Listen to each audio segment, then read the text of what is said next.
Hello मेरे प्रिय भाइयों बहनों, आप सबका स्वागत है मेरे रीता झा धार्मिक सत्संग चैनल में। तो जैसे मैं लाती रही हूँ ढेर सारी रोचक कहानियाँ ग्रंथ पुराणों से लेकर के, वैसे ही आज मैं लेकर आई हूँ महात्मा भीष्म की कहानी। तो ये महाभारत के आदर्श पात्र हैं, इनका सुनिएगा कहानी और मेरे चैनल को लाइक कमेंट सब्सक्राइब कीजिएगा। तो चलिए सुनाती हूँ। महात्मा भीष्म प्रसिद्ध कुरुवंशी महाराज शांतनु के पुत्र थे। ये गंगा देवी से उत्पन्न हुए थे। वसु नामक देवता में से एक थे। 8 वसु थे, उसमें से ये 8वें नंबर के थे। और वसु को श्राप मिला था। श्राप कैसे मिला था ये आपको थोड़ा सा वहाँ में ले जाती हूँ मैं, कि कैसे भीष्म पितामह फिर प्रतिज्ञा किए थे, तब भीष्म नाम था। पहले तो उनका नाम था देवव्रत। तो चलिए मैं उनको सुनाती हूँ कि वसु जब थे 8 भाई, तो पृथु राजा के पुत्र थे, देवतागण थे ये वसु। तो वो क्या किए थे, गुरु वशिष्ठ का गाय चुरा लिए थे। गाय ऐसी थी कि जो गाय की सेवा करता था, जिसके पास वो गाय रहती थी, तो हमेशा युवावस्था बना रहता था। यही जान करके वो जो वसु लोग थे, पृथु राजा के पुत्र, ये 8 भाई, वो सब मिल करके उनके गाय चुरा के अपने गौशाला में बांध दिए थे। और तब गुस्सा करके जो गुरु वशिष्ठ थे, उन्होंने इनको श्राप दिया कि जा करके तुम मृत्यु लोक में तुम्हें जाना पड़ेगा। फिर ये गंगा देवी के पास जा कर के रोने लगे। तब गंगा देवी ने इन 8 पुत्रों को जन्म दिया और जन्म दे करके तुरंत बहा दिया। और जब ये भीष्म पितामह जो थे, ये देवव्रत, इनको जब बहाने का समय आया, तो फिर शांतनु जो टोक दिए थे, तो उसने में रुक गए थे, तो ये भीष्म पितामह बने। तो चलिए सुनाती हूँ कैसे बने। वसु ही महर्षि वशिष्ठ के हिसाब से भीष्म के रूप में अवतरण लिए थे। तो चलिए, इन्होंने कुमारावस्था में ही सांगोपांग वेदों का अध्ययन तथा अस्त्रों का अभ्यास कर लिया था। अस्त्रों का अभ्यास करते हुए इन्होंने एक बार अपने बाण के प्रभाव से गंगा की धारा को भी रोक दिया था। इन्हें बचपन में लोग देवव्रत कहते थे। एक दिन राजर्षि शांतनु वन में विचार कर रहे थे।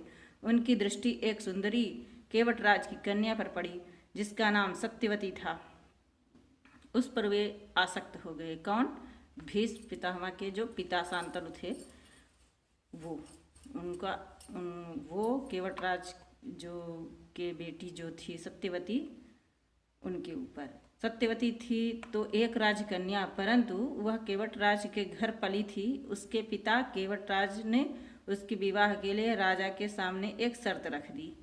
शांतनु के सामने क्या रख दी? कि उसके गर्भ से जो पुत्र हो वही राज्य अधिकारी करेगा। तो राजा ने उसकी यह शर्त मंजूर नहीं की, परंतु वे उस कन्या को भी नहीं भुला सके, क्योंकि जो पहली पत्नी की बेटा था वो ये थे देवव्रत भीष्म पितामह। तो इसी से वो ये स्वीकार नहीं किए। तो फिर वे उसी को पाने की चिंता में उदास रहने लगे थे, उसी सत्यवती को पाने के लिए। तो फिर क्या हुआ कि केवटराज के पास गए। देवव्रत जब उनकी उदासी के कारण पूछा, तो सभी मंत्रीगण उनको बताए कि ये ऐसा ऐसा बात है। उनके यहाँ गए थे, तो ये उनका कुछ शर्त था केवटराज का। तो फिर देवव्रत जब उनकी बात सुनी, तो वो केवटराज के पास गए देवव्रत, और उसके स्वयं अपने पिता के लिए कन्या की याचना की। उन्होंने इसकी शर्त मंजूर करते हुए सबके सामने यह प्रतिज्ञा की, इसके गर्भ से जो पुत्र होगा वह हमारा राजा होगा। वही बता दिए सत्यवती के पिता से कि जो आपकी बेटी के पैदा होगा बच्चा, वही राजाधिकारी बनेगा, आप चिंता मत करिए, वही हमारा राजा बनेगा। परंतु केवटराज इतने पर भी संतोष नहीं हुआ। उसने सोचा कि देवव्रत का वचन तो कभी अन्यथा नहीं होने का, परंतु इनका पुत्र राज्य का अधिकारी हो सकता है। मान लीजिए ये नहीं हुआ तो इनका पुत्र हो सकता है। तो इसके लिए वो समझ गए, बुद्धिमान देवव्रत इसका अभिप्राय समझ गए। उन्होंने उसी समय यह प्रतिज्ञा ली कि मैं आजीवन ब्रह्मचर्य का पालन करूंगा। कुमार देवव्रत की इस भीष्म प्रतिज्ञा को सुनकर देवताओं ने पुष्प वर्षा की और तभी से उन्हें लोग भीष्म कहने लगे। भीष्म ने सत्यवती को ले जाकर अपने पिता को सौंप दिया। भीष्म के यह दुष्कर कार्य सुनकर राजा शांतनु बहुत प्रसन्न हुए और उन्होंने अपने पुत्र को इच्छा मृत्यु का वरदान दिया। इस प्रकार भीष्म ने जीवन के प्रारंभ में ही पिता की इच्छा पूर्ण करने के लिए संसार के सामने अलौकिक त्याग का आदर्श स्थापित किया। जिस राज्य के लिए उनसे 2 ही पीढ़ी बाद उन्हीं के बेटों पोतों में तथा उन्हीं की मौजूदगी में भीषण संहारकारी महायुद्ध हुआ, उसी राज्य को उन्होंने बाद में अपने पिता की एक मामूली सी इच्छा पर न्यौछावर कर दिया। जिन कामनी कांचन के लिए संसार के इतिहास में न जाने कितने बार खून खराबा हुआ है और राज्य के राज्य ध्वस्त हो गए, उनका सदा के लिए तृणव्रत परित्याग कर उन्होंने एक विरक्त महात्मा सा आचरण किया। धन्य पितृभक्त। सत्यवती के गर्भ से महाराज शांतनु के 2 पुत्र हुए। बड़े का नाम था चित्रांगद और छोटे का विचित्रवीर। सभी अभी चित्रांगद जवान नहीं हुए पाए थे कि तभी राजा शांतनु इस लोक से चल बसे। चित्रांगद राजा हुए, परंतु वे कुछ दिन बाद गांधर्व के साथ युद्ध में मारे गए। विचित्रवीर भी अभी बालक ही थे, अतः वे भीष्म की देख रेख में राज्य का शासन करने लगे। कुछ दिन बाद भीष्म को विचित्रवीर के विवाह की चिंता हुई। उन्हीं दिनों काशी नरेश की 3 कन्याओं का स्वयंवर होने जा रहा था। भीष्म अकेले ही रथ पर सवार हो काशी पहुंचे। इन्होंने अपने भाई के लिए बलपूर्वक कन्याओं का हर कर अपने रथ पर बिठा लिया और उन्हें हस्तिनापुर ले चले।